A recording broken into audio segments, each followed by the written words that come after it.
नमस्कार दोस्तों, उम्मीद करता है आप सब अच्छे होंगे। आपकी तैयारी अच्छी चल रही होंगी। आज हम इस वीडियो में बात करेंगे आरटीई को लेके, जो निःशुल्क शिक्षा का अधिकार है उसके बारे में सामान्य जानकारी लेंगे और शॉर्ट में रिवीजन करने के साथ साथ आए हुए पुराने प्रश्नों को भी हल करेंगे। तो चलिए शुरू करते हैं। सबसे पहले बात करते हैं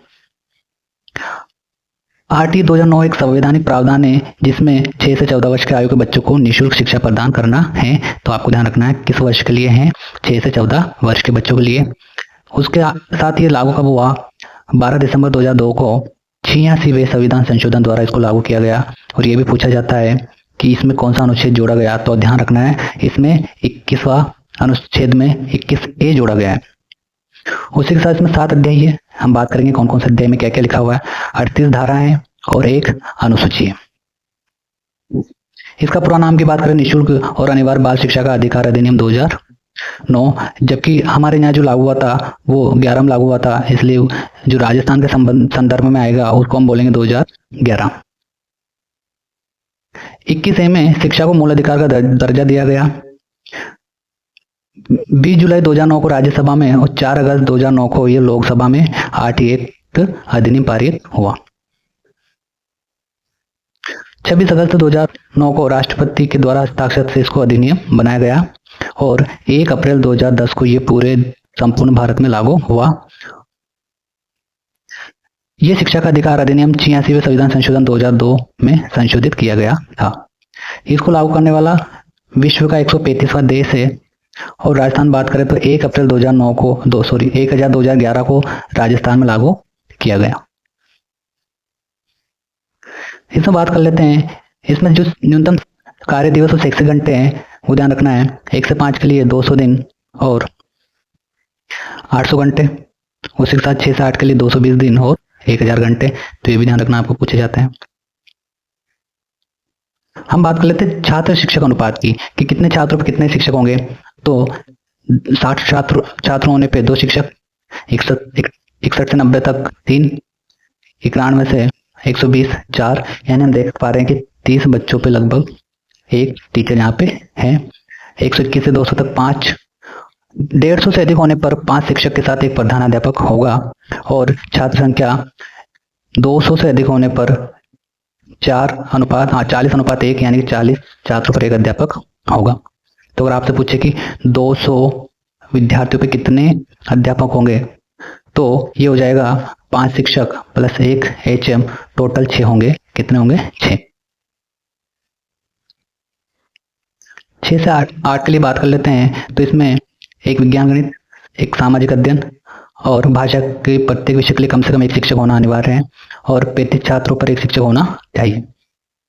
100 से अधिक छात्रों पर दिया गया तो एक पूर्णकालिक प्रधानाध्यापक, एक कला शिक्षा, स्वास्थ्य एवं शारीरिक शिक्षा और कार्य शिक्षा के लिए एक अंशकालिक शिक्षक होंगे, यानी कि एक PTI और एक प्रधानाध्यापक होगा। अब हम बात कर लेते हैं जो आरटीई एक्ट में 7 अध्याय है उसमें किसमें क्या क्या लिखा हुआ है, ये भी पेपर में कई बार पूछा जाता है। अध्याय 1 में प्रस्तावना और कुछ शब्दावली वगैरह है, जबकि अध्याय 2 में बात करें मुक्त एवं अनिवार्य का अधिकार। अध्याय 3 में केंद्र, राज्य, स्थानीय सरकारों और माता पिता के दायित्व। तो ये पूछा जाता है कि किस अध्याय में माता पिता के दायित्व शामिल है, तो वो ध्यान रखना आपको अध्याय 3 है। उसी प्रकार अध्याय 4 में स्कूल और शिक्षक एवं प्रभारी के दायित्व है। तो ये पूछा जाता है कि शिक्षक के दायित्व किस अध्याय में उल्लेखित है, तो ध्यान रखना अध्याय 4। अध्याय 5 प्राथमिक स्तर की शिक्षा के पाठ्यक्रम को पूरा कराना। अध्याय 6 बाल अधिकारों का संरक्षण और अध्याय 7 अन्य प्रासंगिक बातों का इसमें उल्लेख दिया हुआ है। तो ध्यान रखना, इसमें इंपॉर्टेंट आपको ध्यान रखना है, तीसरा और चौथा पूछा जाता है। तीसरे में तो क्या है, माता पिता के दायित्व, और चौथे में विद्यालय और शिक्षक के दायित्व। अब हम बात कर लेते हैं अनुच्छेदों की। अनुच्छेद कहीं कहीं पूछ लेते हैं, जो इंपॉर्टेंट है वो मैं आपको बताता जाऊंगा। 1 में संक्षिप्त नाम, विस्तार और आरंभ। 2 में परिभाषा। 3 में मुक्त और अनिवार्य बाल शिक्षा अधिकार। 4 में वे छात्र जिन्हें प्रवेश नहीं दिया गया, उन्हें अपनी प्रारंभिक शिक्षा पूरी नहीं की, उनके लिए विशेष प्रावधान। 5 में अन्य स्कूलों में स्थानांतरण का अधिकार। 6 में राज्यों और स्थानीय प्राधिकारी द्वारा विद्यालय से स्थापित करने कर्तव्य। 7 में वित्तीय और उत्तरदायित्व में हिस्सा बांटना। 8 में समुचित और राज्य सरकार के उत्तरदायित्व। 9 में स्थानीय प्राधिकारी के उत्तरदायित्व एवं कर्तव्य। 10 याद रखना है कि किस अनुच्छेद में माता पिता और संरक्षक के कर्तव्य, तो अनुच्छेद 10 आपको ध्यान रखना है। ये वाला डबल लिखा गया इसमें, तो इसको मैं काट देता हूँ। अगला जो 11 है उसमें लिखा हुआ है, हम बात कर रहे हैं अनुच्छेद 11 की। अनुच्छेद 11 में लिखा हुआ है प्रदेश सरकार द्वारा विद्यालय पूर्व शिक्षा के लिए पूर्ण व्यवस्था करना। 12 में लिखा हुआ है मुक्त और अनिवार्य शिक्षा के लिए स्कूल के उत्तरदायित्व। 13 इंपोर्टेंट है, 13 आपको ध्यान रखना है, ये 13 है प्रवेश के लिए किसी प्रकार के व्यक्ति की फीस और मॉनिटरिंग प्रक्रिया का न होना। तो ये अनुच्छेद 13 है, ये मिस प्रिंट आपको ध्यान रखना है। 11 वाले काटने के बाद आपको नंबर शुरू करने 11 12 से। और 14 में लिखा हुआ है क्या, ये अनुच्छेद 14 प्रवेश के लिए आयु का सबूत, ये 14 में लिखा हुआ है। अनुच्छेद 15 योग्य बालकों को प्रवेश से इनकार ना किया जाना। 16 में लिखा हुआ कक्षा में रोकने और निष्कासन का प्रावधान, ये अनुच्छेद 17 इंपोर्टेंट है, ध्यान रखना आपको 17 इंपोर्टेंट है। बालक पर शारीरिक दंड और मानसिक उत्पीड़न के लिए किए जाने पर प्रावधान, यानी कि शारीरिक दंड नहीं देना है, तो आपको ध्यान रखना है। 17 में लिखा हुआ ये। 18 में लिखा हुआ है मान्यता प्रमाण पत्र मिले बिना किसी भी विद्यालय का स्थापित ना किए जाना। उसके बाद 19 में लिखा हुआ है विद्यालय के लिए निर्धारित मानक और मानक। और 20 में लिखा हुआ है अनुसूची का संशोधन करने की शक्ति केंद्र के पास है। तो थोड़ा सा मिस प्रिंट है, आपको इसको ध्यान रखना है कि ये वाला जो है वो डबल टाइप हो गया है, 10 यहाँ भी है और 11 में भी ये हो गया, आपको ध्यान रखना है। ये मैं इसको हटा देता हूँ, तो आपको यहाँ से 11 से शुरू करना है और ये है, तो आपको ध्यान रखना है। ये जो है स्पेशल पूछा जाता है कि प्रवेश के लिए किसी प्रकार की प्रति व्यक्ति फीस और मॉनिटरिंग प्रक्रिया नहीं होना, ये 13 में है, पूछा जाता है ये भी। और ये 14 में आयु से संबंधित है और 17 वाला ध्यान रखना आपको शारीरिक दंड से संबंधित है। आगे देखते हैं 21 में विद्यालय प्रबंध समिति गठन। 22 विद्यालय विकास योजना से जुड़ी अनुसूची। 23 स्कूल में शिक्षकों की नियुक्ति के लिए अनिवार्य अर्हता और सेवा नियम, तो नियुक्ति से संबंधित 13 में है, टीचर के लिए जो भी एग्जाम होते हैं वो। 24 में शिक्षकों के कर्तव्य और शिकायतों को दूर करने का उपबंध। 25 विद्यालय में छात्र और शिक्षक का अनुपात। 26 याद रखना है, इंपॉर्टेंट है, शिक्षकों के रिक्त पदों का भरा जाना। 27 गैर शैक्षणिक प्रयोजन के लिए विद्यार्थियों को अभिनियोजित किए जाने का प्रावधान, गैर कार्य जैसे कि चुनाव हो गया, जनगणना, कोई आपदा, उसमें लगाने के लिए। 28 शिक्षक द्वारा प्राइवेट ट्यूशन का प्रतिषेध, ये भी इम्पोर्टेंट है कि जो सरकारी टीचर है वो प्राइवेट ट्यूशन नहीं लगा सकते। 29 में लिखा हुआ पाठ्यक्रम और मूल्यांकन, ये भी ध्यान रखना है कि किस अनुच्छेद में लिखा हुआ पाठ्यक्रम और मूल्यांकन, तो आपको इसमें इम्पोर्टेंट है जो 23, 26 और 28, 29। उसके बाद 30 में लिखा हुआ क्या, परीक्षा प्रारंभ और समापन प्रमाण पत्र। आगे देखते हैं बालक के 31 में बालक के एजुकेशन के राइट को मॉनिटर करना। 32 शिकायत का निवारण करना। 33 राष्ट्रीय सलाहकार परिषद का गठन। 34 राज्य सलाहकारी परिषद का गठन। 33 में राष्ट्रीय, 34 में राज्य, पहला राष्ट्र फिर राज्य। निर्देश जारी करने की शक्ति का प्रावधान।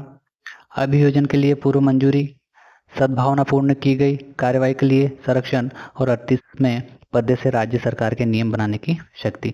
तो ये था आपको आरटी के बारे में, जिसमें आपको क्या क्या पूछा जाता है वो मैंने आपको बताया। इसमें आपको अध्याय ध्यान रखना है, जिसमें आपको 3-4 इंपॉर्टेंट है। उसी प्रकार आपको छात्र शिक्षक अनुपात याद रखना है, ये भी इम्पोर्टेंट पूछे जाते हैं। और आपको शिक्षण घंटे भी याद रखने हैं, और इसमें जो सामान्य जानकारी वो भी आपको याद रखनी है, जैसे 21 है, 86 और संविधान संशोधन है, वो सारी जानकारी आपको याद रखना है। और ये आपको विशेष ध्यान रखना है कि यहाँ पे जो 11वां है वहाँ से मिस प्रिंट हो गया है, तो ये आपको 12 को 11 समझना है और बाकी उसी सीक्वेंस में याद रखने हैं। चलिए अब कुछ प्रश्न कर लेते हैं जो पिछले एग्जामों में पूछे जाते हैं और इम्पोर्टेंट है। निम्न से कौन सा राजस्थान राज्य के संदर्भ में आरटी एक्ट नियमों का सही नाम है, तो आपको ध्यान रखना है, जैसे हम जानते हैं राजस्थान में ये मार्च 2011 में लागू हुआ, तो इसका सही नाम हो जाएगा राजस्थान निःशुल्क और अनिवार्य बाल शिक्षा अधिकार अधिनियम 2011। ये राजस्थान के संदर्भ में पूछा है, अगर भारत के संदर्भ में होता तो 2009 वाला हो जाता। प्रारंभिक शिक्षा में किस कक्षा से किस कक्षा तक की शिक्षा सम्मिलित है? तो प्रारंभिक शिक्षा में आता है क्या, 1 से लेकर 8 तक की जो क्लास है वो किस में आती है, प्रारंभिक शिक्षा में आती है। अगला प्रश्न, बालकों का निःशुल्क और अनिवार्य शिक्षा का अधिकार अधिनियम 2009 के तहत 1 से 6 वर्ष से अधिक उम्र का बालक जो पहले किसी भी स्कूल में प्रवेश नहीं रहा है, किस कक्षा में प्रवेश किया जाना चाहिए? तो ये होता है किसके अनुसार, उसका प्रवेश उस आयु के अनुरूप होगा जिसकी उसकी आयु है, उस क्लास आयु के अनुसार उसको उसी क्लास में एडमिशन दिया जाएगा। राजस्थान राज्य निःशुल्क और अनिवार्य बाल शिक्षा अधिकार अधिनियम 2011 किस वर्ष लागू हुआ? तो ये लागू हुआ मार्च 2011 में। इंपॉर्टेंट है, याद रखना, मार्च 2011, इसलिए इसका नाम पड़ा 2011। शिक्षा का अधिकार अधिनियम 2009 किस अध्याय में विद्यालय और शिक्षक की जिम्मेदारियों का वर्णन है? किसकी पूछ रहा है, विद्यालय पूछ रहा है, तो ये किसमें, अध्याय 4 में, जबकि हम जानते हैं कि अध्याय 3 में किसके, माता पिता के जिम्मेदारियां और कर्तव्य। बालकों का निःशुल्क और अनिवार्य शिक्षा का अधिकार अधिनियम 2009 में ऐसे बालकों को अनुसूचित जाति, जनजाति, विकलांग, सामाजिक एवं शैक्षिक पिछड़ा वर्ग और ऐसे ही अन्य समूह से संबंधित है, परिभाषित है। तो उनको हम बोलेंगे क्या, असुविधाग्रस्त समूह या वंचित समूह उनको कहते हैं। राजस्थान आरटीई अधिनियम 2011 के अनुसार एक बच्चा अपना पाठ्यक्रम कैसे पूरा करता है? यदि वह विद्यालय में देरी से प्रवेश लेता है तो उसका पाठ्यक्रम कैसे पूरा करना है? अध्यापकों द्वारा दिए गए विशेष प्रशिक्षण के द्वारा ही उसके पाठ्यक्रम को पूरा करना है। राजस्थान आरटीई 2011 के अनुसार प्रतिपूर्ति वर्ष में 2 बार सीधे को दी जाएगी, तो ये इसमें आएगा क्या, विद्यालय को दी जाएगी प्रतिपूर्ति वर्ष में 2 बार। एक शैक्षिक वर्ष में आरटीई 2009 के तहत स्कूल में प्राथमिक शिक्षकों के लिए कितने कार्य दिवस अनिवार्य? प्राथमिक का पूछा तो कितने हो जाएंगे, 200 और उच्च प्राथमिक के पूछेंगे तो कितने हो जाएंगे, 220। तो प्राथमिक के लिए कितना हो जाएगा, 200। ठीक है, ध्यान रखना, आपको पूछा जाता है भी। शिक्षा के अधिकार अधिनियम 2009 में 2019 में अध्यापक के लिए न्यूनतम कार्य घंटे प्रति सप्ताह कितने निर्धारित किए गए हैं? तो ये निर्धारित किए गए कितने, 45 घंटे, 45 घंटे।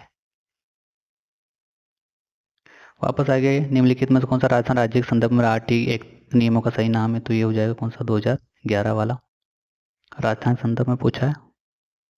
निम्नलिखित में से कौन सा कथन शिक्षा का अधिकार अधिनियम कानून 2009 के संबंध में सही नहीं है? इसका खंड 26 विद्यालयों में शिक्षकों की रिक्तियों को भरने में संबंध है, सही है, लिखा हुआ इसमें।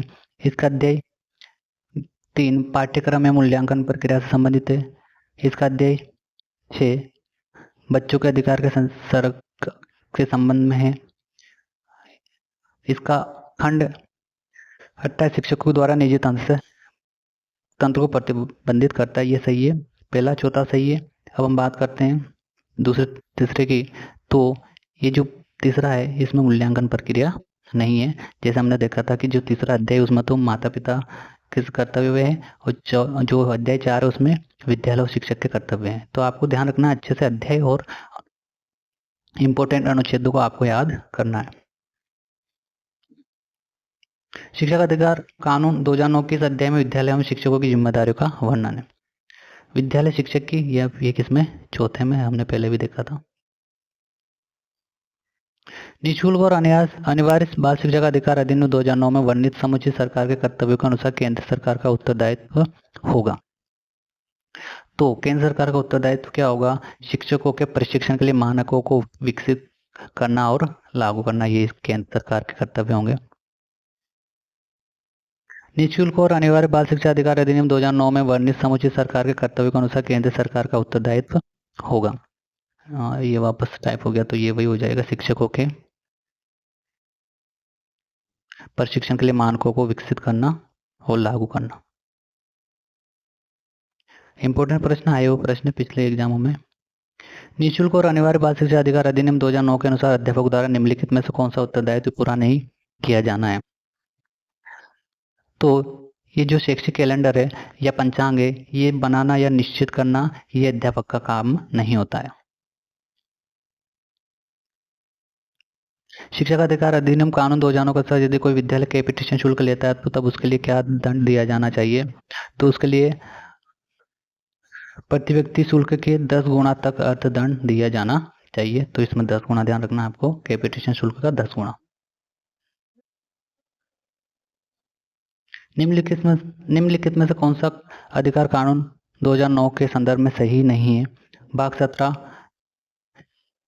जो अनुच्छेद 17 है वो दंड से रक्षा करता है। 14 प्रति व्यक्ति शुल्क संग्रहण का निषेध करता है। 21 में विद्यालय प्रबंधन समिति का प्रावधान है। और 28 शिक्षकों को निजी ट्यूशन को निषेध करता है। तो इस पहला सही है, तीसरा सही, चौथा सही। जो ये है ये 14 में नहीं होकर ये 13 में, कैपिटेशन शुल्क जो है या प्रति व्यक्ति शुल्क संग्रहण का जो है वो 13 में। तो आपको अच्छे से इनको ध्यान रखना है। शिक्षा का अधिकार अधिनियम 2009 में अध्यापकों के लिए न्यूनतम कार्य घंटे प्रति सप्ताह वर्णित है। तो यह है 45 शिक्षण घंटे एवं तैयारी के घंटे दोनों इसी में शामिल है। 45 घंटों में शिक्षण और तैयारी के, ये अपचल गया, इसमें ये हो जाएगा 45 घंटे एवं तैयारी के घंटे। शिक्षा का अधिकार अधिनियम 2009 की धारा 29 के तहत राज्य की घोषित शैक्षिक पराधिकारी संस्था है। तो ये होती है कौन सी? SIART जो होती है, जैसे वहाँ NCERT होती है केंद्र में, तो जैसे अपने राज्य में होती है SIART। सही उत्तर हो जाएगा SIART। शिक्षा का अधिकार अधिनियम 2009 के मान एवं मानकों के अनुसार प्राथमिक स्तर 1 से 5 के 200 छात्रों के लिए शिक्षकों की संख्या होगी। तो इसमें 200 छात्र है तो 5 तो शिक्षक हो जाएंगे, साथ में एक प्रधानाध्यापक HM, तो टोटल इसमें 6 हो जाएंगे। कितने? 6। 200 बच्चों पर 6 शिक्षक। तो ये थे हमारे RT से संबंधित कुछ महत्वपूर्ण प्रश्न, और हमने RT के अध्याय और अनुच्छेदों की बात की। इम्पोर्टेंट है, हर एग्जाम में एक क्वेश्चन या 2 क्वेश्चन पूछे जाते हैं। जैसे आगामी 3rd ग्रेड एग्जाम होने वाला, उसमें L1 L2 हो, चाहे 2nd ग्रेड हो या 1st ग्रेड हो, सबके लिए इम्पोर्टेंट है। तो वीडियो अच्छा लगा तो लाइक कीजिए, चैनल को सब्सक्राइब कीजिए। थैंक यू दोस्तों, मिलते हैं नेक्स्ट वीडियो में।